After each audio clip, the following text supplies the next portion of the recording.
Dowry system म्हणजेच हुंड्याची प्रथा हे समाजाला लागलेले कलंक आहे। नमस्कार, सर्वप्रथम वैष्णवीताईला मनपूर्वक भावपूर्ण श्रद्धांजली।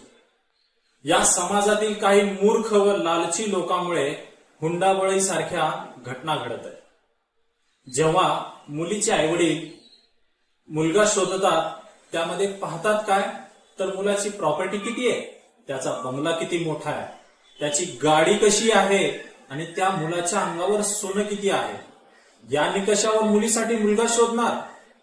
म्हणून अशा हुंडाबळी सारख्या घटना घडत आहेत या लालसेपोटी।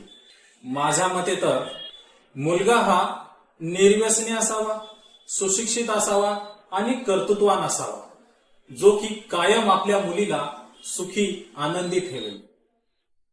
अपेक्षा करतो की या हुंडाबळी सारख्या अनिष्ट रूढी परंपरा प्रथा या संपायला हव्यात।